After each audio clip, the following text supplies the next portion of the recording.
এই পোর্শনটা কিন্তু পুরোটা কাঠের, একদম কাঠ দিয়ে সুন্দর করে নকশা করে দেখো এই সুন্দর মুখমণ্ডলটা তৈরি করা হয়েছে। আদালতে যে কাঠগড়া হয় সেই কাঠগড়াটার একটা মিনিয়েচার ভার্সন কিন্তু এখানে তৈরি করে রাখা হয়েছে। প্রচুর টুকরো টুকরো যে কাপড় হয় সেই কাপড় কিন্তু এখানে আমি দেখতে পাচ্ছি এখানে মানে সব বাঁধছে, ওই রকম দাদারা কিন্তু বাঁধছে এই জিনিসগুলোর মধ্যে। মানে এই বিশ্বহরি যে থিমের সাথে যে গান বা এর সাথে যে পারফরমেন্স সেগুলো কিন্তু টুকিটাকি থাকবে এই প্যান্ডেলের ভেতরে। তক্তা বা বাটামের যে বিভিন্ন রকম কাজকর্ম সেগুলো আমরা দেখতে পাচ্ছি শুরু হয়ে গেছে, দেখতে কিন্তু খুব ভালো লাগছে। আর এই সাইডটা যদি আমরা দেখি তাহলে কিন্তু ঠিক এই রকম দেখতে লাগছে।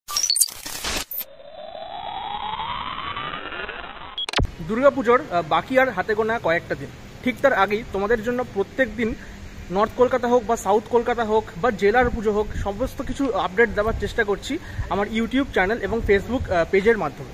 আর হ্যাঁ, আজকে এই মুহূর্তে আমি চলে এসেছি দক্ষিণ কলকাতার অত্যন্ত বিখ্যাত একটি পুজো, যেটা হচ্ছে শিব মন্দির দুর্গা উৎসব বলে আমরা যাকে চিনি। একদম মুদিয়ারি থেকে ওয়াকিং ডিস্টেন্সের যে পুজোটা আমরা পাই সেটা হচ্ছে শিব মন্দিরের পুজো।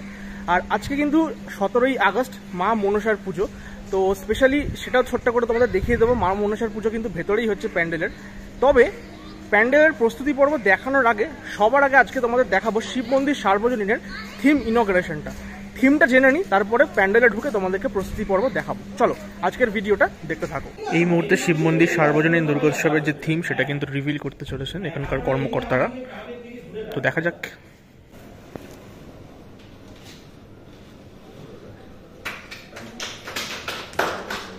ব্যানার উন্মোচনের পর আমরা দেখতে পাচ্ছি এখানকার থিমের নাম হচ্ছে বিশ্বহরি, আর এবছরের শিল্পী কিন্তু প্রশান্ত পাল। এখন দেখো আমার হাতে আছে বিশ্বহরি যে থিমটি, সেই থিমটি কিন্তু আমাদের মনসামঙ্গল কাব্যের সমস্ত কিছু এখানে মানে বিবরণটা দেওয়া আছে, কি থিমের সমস্ত বিবরণটা এখানে কিন্তু দেওয়া আছে। আর উল্টো দিকে যদি দেখি তাহলে দেখো আজকে কিন্তু 17ই আগস্ট এই ভাবনা কিন্তু ফাঁস হয়েছে মনসা পুজোর দিনকে, তো সেই কারণেই কিন্তু আজকে আমরা এসেছিলাম এই শিব মন্দির দুর্গা পুজো প্রাঙ্গণে। এই হচ্ছে পুজো প্রাঙ্গণটা, এখানেই কিন্তু প্রত্যেক বছর দুর্গা পুজোটা অ্যাকচুয়ালি হয়ে থাকে, আর রাস্তার উপরেই এই পুজোটা হয়। আর অলরেডি দেখো এখান থেকে মণ্ডপটা কিন্তু স্টার্ট হয়ে যাচ্ছে, ওপরে দেখো শিব মন্দিরের একটা ব্যানারও আমি দেখতে পাচ্ছি। আর এবছরের থিম আমরা অলরেডি দেখলাম লঞ্চ হলো, বিশ্বহরি কিন্তু এবছরের থিমের নাম 89তম বর্ষ। এখান থেকে চলো এখন ভেতরে ঢুকে তোমাদের মণ্ডপের প্রস্তুতি পর্বটা ছোট্ট করে দেখিয়ে দিই। এখান থেকে আপাতত এখন দেখতে পাচ্ছি এই ধরনের কাজকর্ম কিন্তু হচ্ছে, বাঁশের কাজকর্ম আমরা দেখতে পাচ্ছি। আর ভেতরে কিন্তু মা মনসার পুজোও চলছে। আর এই হচ্ছে মণ্ডপের ভেতরে কিন্তু এই মুহূর্তে মা মনসার পুজো চলছে আমরা দেখতে পাচ্ছি। এই মুহূর্তে দেখো এই সব জিনিসপত্র দিয়ে কিন্তু কাজকর্ম চলছে, মানে এগুলোকে আমরা বলি ওই কচি বাঁশ বা কঞ্চি টাইপের যেগুলো হয়, সেই সব সমস্ত জিনিসপত্র কিন্তু এখানে দেখো সুন্দর করে ডিজাইন করা হচ্ছে, এগুলো কিন্তু মণ্ডপে ব্যবহার করা হবে। এখানে প্রচুর টুকরো টুকরো যে কাপড় হয় সেই কাপড় কিন্তু এখানে আমি দেখতে পাচ্ছি এখানে মানে সব বাঁধছে, ওই রকম দাদারা কিন্তু বাঁধছে এই জিনিসগুলোর মধ্যে। তো সমস্ত কিছু এগুলো দিয়ে কিন্তু পুরো মণ্ডপটা সেজে উঠবে এবছরের শিব মন্দিরের দুর্গাপুজো প্রাঙ্গণটা। মণ্ডপের ওপরের অংশটা মোটামুটি কাজ কিন্তু শুরু হয়ে গেছে, মানে ওপরে দেখো নতুন যে গামছা সেগুলো কিন্তু পুরো ওই বাঁশে বাঁধা হয়েছে, সেভাবে কিন্তু সুন্দর করে এখানে করা হচ্ছে। তারপর এখানে ওই শাড়ির যে পাড় হয় পাড়গুলো দিয়ে কিন্তু এই জিনিসটা করা হচ্ছে, তো পুরোটাই কিন্তু এরকমভাবে সেজে উঠছে। আরও অনেক কাজ বাকি আছে। আর এই জিনিসগুলো তো আমাদের এক্ষুনি দেখালাম, ওই সাইডে সব রেডি করা হচ্ছে। এগুলোর ওপরে কিন্তু এই যে দেখো এই ধরনের যে মেটেরিয়াল মানে কাপড়গুলো কেটে কেটে কিন্তু এখানে বাঁধা হচ্ছে পুরোটা, এগুলো দিয়েই পুরো একদম এই বছরের যে থিম বিশ্বহরি সেটাকে কিন্তু সাজানো হচ্ছে, এবং শিল্পী এখানকার কিন্তু প্রশান্ত পাল। তো আশা করছি এবছরের প্যান্ডেল কিন্তু খুব ভালো হবে। আর এদিকটা কিন্তু পুরোটাই সোলার কাজ হচ্ছে, এদিকটা পুরোটা। তো সব মিলিয়ে কিন্তু একটা জমজমাট পুজো শিব মন্দির আশা করছি এই 89তম বর্ষে দেখতে পাবো। কি সুন্দর করে দেখো এই কাপড়গুলোকে ছোট ছোট করে কুচি মতো করছে, তারপর এগুলোকে কিন্তু বাঁধা হচ্ছে। তো খুবই খাটনির কাজ, এগুলো পরিশ্রমের কাজ। আর ওইখানে আমি দেখতে পাচ্ছি বেশ কিছু ঠাকুর, মানে মনসা ঠাকুরের মতোই আমি কিছু যে ঠাকুর দেখতে পাচ্ছি, যেগুলো কিন্তু বেঁধে রাখা আছে, যেগুলো পুজোর সময় মানে আমরা বুঝতে পারবো অ্যাকচুয়ালি এই পুরো বিষয় বস্তুটা কি দাঁড়াচ্ছে। তো সব মিলিয়ে কিন্তু আমার বেশ ভালো লাগছে আপাতত প্রস্তুতি পর্ব দেখে। এখানে কথা বলে যেটা জানতে পারলাম, এখানে কিন্তু দুর্গাপুজোর সময় লাইভ পারফরমেন্সও কিন্তু থাকতে চলেছে। মানে এই বিশ্বহরি যে থিমের সাথে যে গান বা এর সাথে যে পারফরমেন্স সেগুলো কিন্তু টুকিটাকি থাকবে এই প্যান্ডেলের ভেতরে। তো দেখা যাক আলটিমেটলি দুর্গাপুজোর সময় কতটা ইন্টারেস্টিংভাবে ফুটিয়ে তুলতে পারে এখানকার পুজো কমিটি। তো চলো এবারে এখান থেকে আমরা দক্ষিণ কলকাতার আরও একটা বিখ্যাত পুজোতে শিফট করবো, সেটা হচ্ছে বাদামতলা আষাঢ় সংঘ। ফাইনালি আমরা চলে এসেছি সেকেন্ড ডেস্টিনেশন আজকের, এই হচ্ছে বাদামতলা আষাঢ় সংঘ। এই বছর তাদের থিম হচ্ছে আরজি দ্য প্রেয়ার। এবছরের শিল্পী হলো সোমনাথ দোলেই, আর আইডল মেকার পল্লব জানা। তো এই পুজোটা কিন্তু অত্যন্ত বিখ্যাত পুজো দক্ষিণ কলকাতার। অলরেডি এই যে মণ্ডপ তৈরি হচ্ছে রাস্তার উপরে, এনাদের পুজোটা প্রত্যেক বছর হয়ে থাকে। এখান থেকে সোজা চলে গেলে 66 পল্লী কালীঘাট নেপাল ভট্টাচার্য স্ট্রিটে দুর্গা পুজোটা হয়ে থাকে। আর এদিক থেকে সোজা চলে গেলে কালীঘাট মেট্রো স্টেশন আমরা পাবো। তো চলো মণ্ডপের ভেতরের দিকটা প্রবেশ করা যাক। আর প্রথমে তোমাদেরকে থিম সম্পর্কে একটুখানি জানিয়ে দিই। এই আরজি থিমটা কেন হয়েছে তার কারণ আমরা মানব জাতি দুই জায়গায় কিন্তু আরজি জানিয়ে থাকি। একটা হচ্ছে মহামান্য আদালতে, আর দ্বিতীয় ভগবানের পায়ে। আর এই দুটোর মেলবন্ধনেই কিন্তু হতে চলেছে এই বছর বাদামতলা আসার সঙ্গে দুর্গাপুজো। আর সেই কারণে এই থিমের নাম আরজি। আর অবশ্যই আমি এই মুহূর্তে মণ্ডপের ভেতরের অংশেই আছি, দেখতেই পাচ্ছ বেশ দুর্দান্ত মানে জোর কদমে কাজ চলছে। তাই সমস্তই খুঁটিনাটি তোমাদেরকে ছোট্ট করে এই ভিডিওতে তুলে ধরি। চলো মণ্ডপের ভেতরের অংশে তোমরা যদি একটু ভালো করে নোটিস করো তাহলে তোমরা দেখতে পাবে বেশ অনেকগুলো কিন্তু কাঠের কাজকর্ম চলছে, বা তক্তার যে বিভিন্ন রকম কাজকর্ম সেগুলো কিন্তু চলছে। প্লাইউডের যে কাজ সেগুলো কিন্তু আমরা দেখতে পাচ্ছি এখানে কিন্তু চলছে। তো সমস্ত কিছুর কাজ জোর কদমে চলছে এই মুহূর্তে। এবং ওইখানে আমি যে জিনিসটা দেখতে পাচ্ছি বেশ কিছু বক্স, মানে ড্রয়ার যে হয় ড্রয়ারের মতো বক্স কিছু তৈরি হয়ে ওপর দিকে রাখা হয়েছে, যেগুলো এখানে তৈরি হচ্ছে। এবং এই দিকে কিন্তু বেশ কিছু একটা আয়রন স্ট্রাকচারের আমি কাজ দেখতে পাচ্ছি।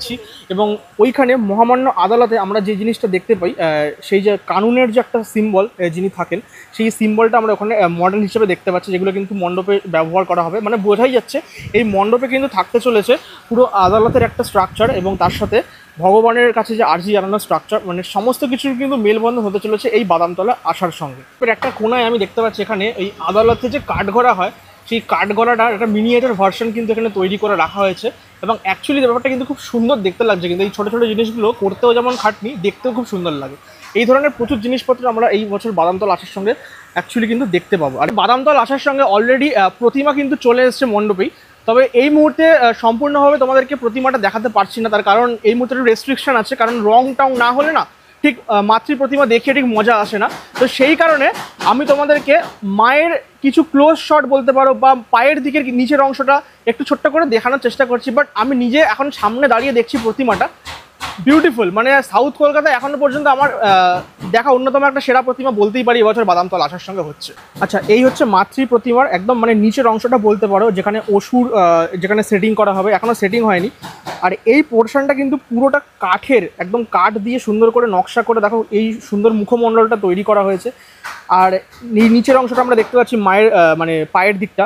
এর থেকে আমি ওপরে উঠতে পারছি না এই মুহূর্তে, দেখানো যাবে না, যেটা এক্ষুনি বললাম। বাট ঠাকুরটা কিন্তু অসাধারণ হয়েছে, যখন তোমরা দেখবে ফুল লুকটা তখন কিন্তু খুবই ভালো লাগবে আশা করছি এই ঠাকুরটা। আর তোমরা যারা দক্ষিণ কলকাতায় দুর্গাপুজো দেখতে আসবে অবশ্যই এই পুজোগুলো কিন্তু একেবারেই মিস করবে না। আমি জানো তোমরা মিস করো না, বাট তাও আর কি বলে দিই। তো আমি এই মুহূর্তে প্রবেশ করেছি নিউ টাউন সার্বজনীনের দুর্গা পুজো প্রাঙ্গণে। এদের পুজোটা কিন্তু ঠিক এই যে বিশাল বড় মাঠটা দেখছো, এই মাঠেই কিন্তু পুজোটা হয়। একদম সেন্ট্রাল মল, কলকাতা সেন্ট্রাল মলের সামনে যে মাঠ, এই মাঠেই কিন্তু এদের দুর্গা পুজোটা কিন্তু হয়ে থাকে। লাস্ট কয়েকটা বছর ধরে এই পুজোটি বেশ নাম করেছে আমাদের কলকাতার বুকে। আমরা যদি আপাতত বাইরে থেকে স্ট্রাকচারটা যদি দেখি তাহলে কিন্তু একটা অন্যরকম প্যান্ডেল আমরা দেখছি। মানে অন্যরকম বলতে কীরকম, এইখানে যে প্যান্ডেলটা হচ্ছে এটা তো বুঝতে পারছি ভেতরে প্রতিমা থাকবে, মানে বসবে, বা আরও কিছু আর্কিটেকচারের কাজকর্ম থাকবে বেশ কিছু। এই সামনেটা আমি যেটা দেখতে পাচ্ছি একটা অন্যরকম একটা স্ট্রাকচার হচ্ছে। কিন্তু এখানটা একটা মরণকূপ আমাদের যখন খেলা হয় মেলায় যে ধরনের মানে ওঠে, মানে এটা ডেফিনেটলি মরণকূপ তো নয়, আমি জাস্ট একটা কথার কথা বললাম, সেরকম একটা স্ট্রাকচার কিন্তু আমি দেখতে পাচ্ছি এই জায়গাটা তৈরি হচ্ছে। আর এছাড়া এই সামনেটা তো আমি দেখতে পাচ্ছি বেশ কিছু একটা গোলাকার কিছু স্ট্রাকচার হচ্ছে। তো সব মিলিয়ে যখন পুজোর সময় সেটা বুঝতে পারবো আলটিমেটলি কী দাঁড়াচ্ছে এই পুজোটা। কয়েক বছর ধরে নিউ টাউন সার্বজনীন আমাদের দারুণ দারুণ থিম কিন্তু উপহার দিচ্ছে দর্শকদের জন্য। আর হ্যাঁ, লাস্ট ইয়ার পুজো করেছিলেন এখানে, আমি যদি খুব ভুল না করে থাকি, অনির্বাণ দা বোধহয় পুজো করেছিলেন। তার আগের বছর কিন্তু করেছিলেন প্রশান্ত দা। তো এই বছর কিন্তু পুজো করছেন রিন্টু দাস, মানে যিনি আমাদের নাকতলা উদয়ন সংঘ সাজাচ্ছেন এই বছর। এবং লাস্ট ইয়ার আমাদের যে কাশী বসলেনের পুজোটা করেছিলেন রিন্টু দা, সেই আর্টিস্ট কিন্তু এই বছর এই নিউ টাউন সার্বজনীন দুর্গা পুজো কিন্তু সাজাচ্ছেন। তো অবশ্যই তার যে চিন্তাভাবনা, একটা সোশ্যাল মেসেজ থাকে প্রত্যেকটা পুজোতে। আশা করব এই বছরের এই নিউ টাউন সার্বজনীনের পুজোতেও একটা সোশ্যাল মেসেজ থাকবে। এই বছর কিন্তু এখানে হস্তশিল্প মেলাও কিন্তু অনুষ্ঠিত হয়েছিল এই পুরো জায়গাটা, তোমাদের মনে থাকবে অনেকেরই।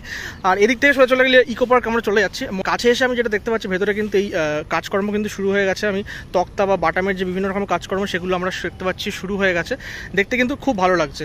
আর এই সাইডটা যদি আমরা দেখি তাহলে কিন্তু ঠিক এইরকম দেখতে লাগছে। আপাতত জায়গাটা দূর থেকে তোমাদেরকে দেখাচ্ছিলাম, ঠিক ওই যেটা একটুখানি জাস্ট মানে একটা মরণকূপের উদাহরণ দিলাম, তো সেরকম কিন্তু এটা দেখতে লাগছে। মানে একটা অন্যরকম কিছু হচ্ছে, সেটা পুজোর সময় কিন্তু আমরা বুঝতে পারবো নিউ টাউন সার্বজনীনের এই জায়গাটা আলটিমেটলি কী দাঁড়াচ্ছে। আজকের এই ভিডিওটা যদি ভালো লেগে থাকে তোমাদের, তাহলে অবশ্যই ভিডিওটা লাইক করে দিও, আর চ্যানেলটা এখনো পর্যন্ত যারা সাবস্ক্রাইব করোনি তারা ডেফিনেটলি কিন্তু সাবস্ক্রাইবও করে দিও। আর হ্যাঁ, এভাবেই কিন্তু ভালোবাসতে থেকো, আর তোমাদের ভালোবাসা ছাড়া কিন্তু এই জার্নিটা কিন্তু খুবই অসম্ভব হয়ে পড়ে প্রত্যেকটা ক্রিয়েটারের জন্য। তো দুর্গাপুজো তো খুব ভালো লাগে, সেই জন্য এত ভিডিও বানাই। দুর্গাপুজো দিয়ে আমার শুরু বলতে পারো। তো বেশ ভালো লাগছে, এবছরও একটা দুর্গাপুজো ফিল আস্তে আস্তে আসছে যত দিন যাচ্ছে। তো আশা করবো আস্তে আস্তে যখন গণেশ পুজোটা কেটে যাবে তখন কিন্তু আরও বেশি একটা দুর্গাপুজোর ফিল আসবে। আর হ্যাঁ, দেখা হচ্ছে খুব তাড়াতাড়ি পরবর্তী ভিডিওতে। আজকের মতো এখান থেকে বিদায় নিলাম।